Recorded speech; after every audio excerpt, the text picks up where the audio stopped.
వారు physics lecturer కాబట్టి కొన్ని కులమానాలతో చెప్పారు. వారికి ఒకసారి గట్టిగా చెప్పండి. అలాగే మన ధర్మారంలో రామాలయం నిర్మించి ధార్మిక కార్యక్రమాలు చేస్తున్నారు పద్మజ గారు. ఒక 2 నిమిషాలు మాట్లాడవలసిన.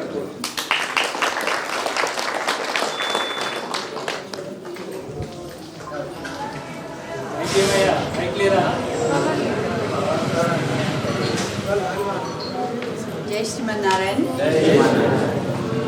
వేదిక మీద ఉన్న పెద్దలకు, గురువు గారికి మరియు ఉన్న భక్తులందరికీ ఆమె శిరస్సు వచ్చి నమస్కరిస్తూ, ఇంత మంది భక్తులు ఇక్కడికి విచ్చేసినందుకు చాలా సంతోషం. భగవద్గీత అనేది ఉంది అని అందరికీ తెలుసు, కానీ అది ఏంటిది, దాని లోపల విషయాలు ఏంటివి, దాంట్లో రాసింది భగవంతుడు చెప్పింది ఏంటిది అని సాక్షాత్కారంగా భగవంతుడే ఒక గురువుగా తన శిష్యుడైన అర్జునుడికి బోధించిన ఒక మంచి మాటలు. ఆ మంచి మాటలు ఏంటివి ఏమనంటే హింస. ఇప్పుడు వారు చెప్పినట్టుగా హింసను ప్రేరేపించడమా అని కొందరు అంటున్నారు. అది హింస కాదు. అది దుర్మార్గునికి ఎప్పుడైనా కఠినమైన శిక్ష పడాలి. అట్లాంటప్పుడు నువ్వు వాడు నీ తమ్ముడా, కొడుకా, అన్ననా, నాన్ననా, తండ్రి అట్లాంటి ఏవి నువ్వు చూడకూడదు. నువ్వు ధర్మాన్ని రక్షించాలి అనుకున్నప్పుడు తప్పకుండా నువ్వు వాళ్ళని కఠినంగా శిక్షించాలని బోధించిన మన లోక గురువు మన కృష్ణ పరమాత్మ. అట్లాంటి ఇంకా చాలా చాలా ఒక మనిషి ఎట్లా ఉండాలి అనేది కూడా మన భగవద్గీతలో ఉంటుంది. మనం వండింది ఉడకబెట్టింది తినేవాళ్ళం ఎవలం? ఒక మనిషి మాత్రమే. ఒక మనిషి మాత్రమే వండినది ఒకటే తింటాం. మిగతా జీవులన్నీ ఏవి వండకున్న పచ్చివే తినేస్తాయి. అది ఒక జ్ఞానం మాత్రమే మన మానవులకు ఉంటుంది. ఆ జ్ఞానం ఉన్నవాడు ఎవడైనా మనిషి, ప్రతి మనిషి, ఆ ఉడకబెట్టిన అన్నం తినే ప్రతి మనిషి ఎవడైనా ఈ భగవద్గీతను చదవాలి. ఒక హిందువులకే అని కాదు, ప్రతి మనిషికి అవసరం ఉంటుంది భగవద్గీత. ఆ ప్రతి మనిషి ఆచరించాల్సిన ఎన్నో సూత్రాలు మన భగవద్గీతలో ఉన్నాయి. తప్పకుండా నాకు తెలిసినంత మటుకు భగవద్గీతను చదవని వాడు పశువుతో సమానమనే అనుకోవాలి. అట్లా భగవద్గీతలో కనీసం ఒక 2 లైన్లు నేర్చుకోండి చాలు. ఒక రోజు ఒకటి నేర్చుకోండి చాలు. అదొకటి భగవంతుడు చెప్పిండని, అది భగవంతుడు కాదు చెప్పింది, ఒక గురువు ఒక శిష్యునికి చెప్పిన మాట. అది ఒక భగవంతుడు ఒక గురువుగా ఆవిర్భవించి కాదని ఆయన అసలు భగవంతునికి రథసారథిగా ఉండాల్సిన పరిస్థితి ఆయనకి ఏం కదండి. ఒకటి మనం ఆలోచించుకోవాలి. ఆ పరమాత్మనే అన్నిటికీ ప్రతి అణువణువులో ఉన్న భగవంతుడు ఆ కృష్ణుడికి ఎందుకు రథసారథిగా ఉండాల్సి వచ్చింది? ఎందుకు ఆయన రథసారథిగా ఉండాలి?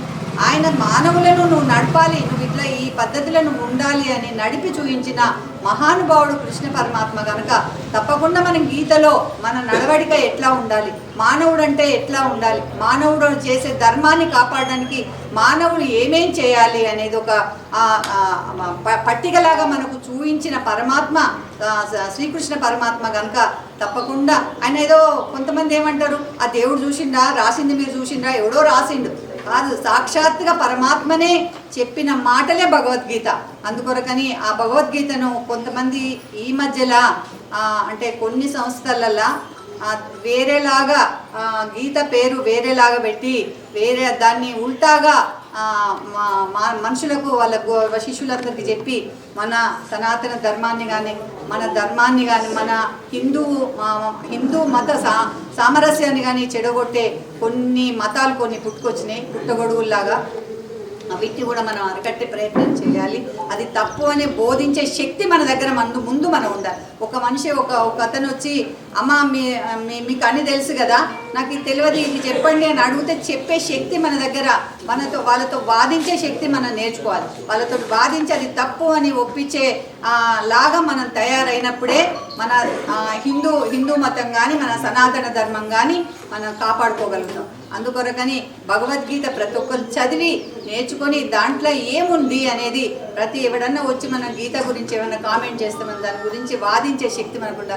ఆడవాడు ఎదురుదాడి చేసేటోడు ఏంటిది అంటే వాడు ఉల్టా సీదా మాట్లాడి మనని కన్ఫ్యూజన్లో పడేసి మనను అంటే వేరేలా వీళ్ళు అన్ని తప్పుడు సమాచారం చేస్తుండ్రు అనే పద్ధతిలో వాళ్ళు ఇప్పుడు వస్తున్నారు. అది కాకుండా మనం తప్పకుండా భగవద్గీత నేర్చుకొని కరెక్ట్గా దాంట్లో ఉన్న ఏ సూత్రాలు ఏంటి, శ్రీకృష్ణ పరమాత్మ ఏమేం చెప్పిండు, ఎందుకొరకు చెప్పిండు అనేది మనం తప్పకుండా నేర్చుకొని మనను ఎవడైతే ఎదురు దాడి చేసేటప్పుడు మనం దానికి ప్రతి దాడిగా మనము వారికి జవాబు చెప్పే స్థితిలో మనం ఉన్నప్పుడు మన దగ్గరికి ఎవడు రాడు అనేది మనం ఒకటి నేర్చుకోవాలి. అందుకొరకని దయచేసి ఈ స్వాములందరూ చేసే కార్యక్రమానికి నేను ఈ పెద్దలందరికీ కూడా కృతజ్ఞరాలై ఉంటాను స్వామి. మీరందరూ కూడా అంటే ఇంకా ఈ సనాతన ధర్మాన్ని కానీ ఈ భగవద్గీతను కానీ ఇంకా ఎన్నో ఊర్లకు మీరు ప్రచారంగా చేయాలి. అట్లాగే మాలాంటి వాళ్ళని మీరు మోటివేట్ చేసి ఇంకా పడుకున్నాం స్వామి మేము ఇంకా లేవలే, మాకు ఇంకా ముద్దు నిద్ర వీడలే, అట్లాంటప్పుడు మీరు బెత్తం పట్టుకొని మీరు లేపి మమ్మల్ని మీరు నడవండి, మీ వెంట మేము ఉంటామని మీరు ముందు నడిస్తే కానీ మేము నడిచే స్థితిలో మేము లేం స్వామి. అందుకొరకని దయచేసి మీరందరూ ఎప్పుడు మాకు ప్రోత్సహిస్తూ ఉండాలి.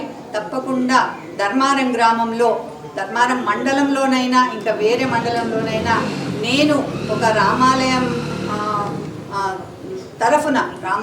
తరఫున మీకు ఎట్లాంటి గీత కొరకు మమ్మల్ని రమ్మన్నా మేము ఒక 10 మంది గ్రూపుగా తయారై ప్రతిరోజు కాదు, ప్రతి వారం కాదు, ప్రతి నెల మీరు ఎప్పుడు మీ ఇంట్లో ఏ మంచి కార్యక్రమం, సత్యనారాయణ వ్రతాలు కానీ, పెళ్లి రోజులు కానీ, బర్త్డేలు కానీ, మీరు ఇంకా ఎట్లాంటి కార్యక్రమాలు మీకున్న మమ్మల్ని పిలిస్తే మేము వచ్చి అక్కడ ఒక భగవద్గీత కార్యక్రమం ఒకటి మీ దగ్గర ఒక ప్రోగ్రాం పెట్టుకొని మిమ్మల్ని ఆశీర్వదించి ఆ రామచంద్ర స్వామి, ఆ శ్రీకృష్ణ పెరుమాన్లు మీకు అండగా ఉండాలని మేము కోరుకుంటూ దీవెనలు ఇప్పిస్తూ మేము వస్తాం. తప్పకుండా మీరందరూ కూడా మాకు సహకరించాలని కోరుకుంటున్నాం.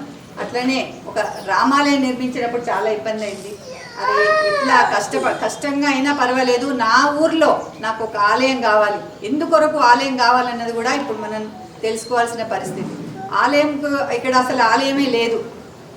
నాలాంటి వాళ్ళు ఆలయం పోయి మొక్కాలి, ఏదన్నా కోరిక కోరుకోవాలని అంటే అసలు స్థానం లేదు అక్కడ. ఎట్లా మరి మిగతా వాళ్ళందరూ ఏం చెప్తున్నారు, అక్కడ మీరు ఆ దేవుడు దయ్యం అయిపోయిండు, ఆ దయ్యం దగ్గరికి మీరు ఓకుని, అదొక శక్తి, అక్కడ ఓకుని మీరు మా దగ్గరికి రండి, మేము మీకు అన్నీ చేస్తామని ఒక పద్ధతిలో వాళ్ళు లాక్కుంటున్నారు. ప్రజలందరూ అటు మొగ్గు చూపుతున్నారు కదా, మరి ఎట్లా ఏం చేయాలి అని ఒక ఆపేక్షతో ఒక ఆలయం నిర్మించడం జరిగింది. ఆలయం నిర్మించినప్పుడు చాలా ఇబ్బందులు పడ్డాం, ఇప్పటికీ ఇబ్బందులు ఉన్నాయి. కానీ ఆ రామచంద్రస్వామి సహకారంతో, ఆ రామచంద్రస్వామి ఇచ్చిన ఆ బలంతో మేము ఇంకా ముందుకెళ్ళడానికి కూడా వెళ్తున్నాం. మాకు ఇంకా చాలా కార్యక్రమాలు చేయాలని ఉత్సాహంగా ఉంది. తప్పకుండా రామచంద్రస్వామి కార్యం కానీ, ఈ భగవద్గీత కార్యక్రమం కానీ తప్పకుండా మనమందరం మీ అందరి సహకారంతో, మీ అందరి ప్రోత్సాహంతో, మీరందరూ కూడా మమ్మల్ని మోటివేట్ చేసి మీరందరూ అమ్మ మా ఇంటికి రారా అని ఒక 2 రోజులు 10 రోజులు లైన్లో ఉండేలాగా మీరు పేర్లు రాయించుకొని మమ్మల్ని కనుక అట్లా పిలిస్తే తప్పకుండా వస్తాం. ఇలాగే మా చిన్నజీయ స్వామి గారు ఒక ఆదేశించారు, ఏంటి మీరు విష్ణు సహస్రనామ పారాయణం అందరి ఇళ్లలో చేయాలి, 108 ఇళ్లలో, అందరూ హరిజన వాడల్లో అట్లా కూడా చేయాలి అని ఒకటి ఆదేశించడం జరిగింది. అప్పుడు మేము వెళ్ళాం సార్. ఒకసారి వెళ్ళినప్పుడు 4 ఉన్నాం, ఇంకొక దగ్గరికి పోయేటప్పుడు 2 ఉన్నాం. ఒక దగ్గరికి ఒక హరిజనవాడకి వెళ్ళినప్పుడు మేము పోయి ఎక్కడో ఒక దగ్గర దారిలో కూర్చున్నాం. అక్కడ మైక్ సెట్ కొరకు ఒక ప్లగ్ అడిగాము. మాదే ఊరు, మాకు తెలిసిన వాళ్ళే, రోజు మా దగ్గరికి వచ్చేవాళ్ళే. ప్లగ్కి కరెంట్ ఇవ్వమంటే ఇవ్వని అన్నారు వాళ్ళు. ఎంత బాధాకరం అంటే, సరేలే మనం ఉన్నది 4 మనం మా నోటితో చెప్పుకోవచ్చు కదా, ఆ మైక్ ఉంటే ఏంటి లేకుంటే ఏంటి, మన నోటి కంటే ఎక్కువనని అక్కడే పారాయణం చేసేసాం, అడే కొబ్బరికాయ కొట్టాం, వచ్చేసాం. అట్లనే ఒక పాపం అంటే హరిజన అబ్బాయి నా దగ్గరికి వచ్చి, అమ్మ నా ఇంట్లో మీరు పారాయణం చేస్తారా, పిలువచ్చా అని అడిగింది. అమ్మ ఎంత నీకు ఒక కాళ్ళకు నమస్కారం నాన్న, నువ్వు పిలవడం ఏంటి రాకపోవడం ఏంటి అని వాళ్ళ ఇంటికి వెళ్ళాం. అట్లా ఒక 15 ఇండ్లు అయినాయి. తర్వాత ఇంకా కొంచెము ఆ మధ్యలో ఏదో అడ్డానికి వచ్చేసింది, అది బ్రేక్ అయిపోయింది సార్. కానీ భగవద్గీత మాత్రం అట్లా కాదు, ఒకరు కాకపోయినా ఒకరు ఉంటారు. నాకు ఏదైనా అంటే అవసరం ఉండి నేను రాకపోయినా ఇంకొకరు ఉంటారు కనుక తప్పకుండా ఈ కార్యక్రమాన్ని విజయవంతం చేస్తాం అని మీకు చెప్పడం జరుగుతుంది స్వామి. తప్పకుండా మీరందరూ కూడా సహకరించి మనందరం కూడా ఒక గ్రూపుగా ఒకటి ఏంటి అంటే అదొక పద్ధతి ప్రకారంగా ఇప్పుడు ఈరోజు నేను రాయించుకున్నా, తర్వాత ఇంకోలు అని ఉత్సాహంతో మనం ఆ పేర్లు రాయించుకొని మన ఇంట్లో గీతాపారాయణం చేసుకోవాల్సింది ఉంటుంది. తప్పకుండా మీరందరూ సహకరించవలసిందిగా కోరుకుంటూ నాకు అవకాశం ఇచ్చిన పెద్దలకి ధన్యవాదాలు.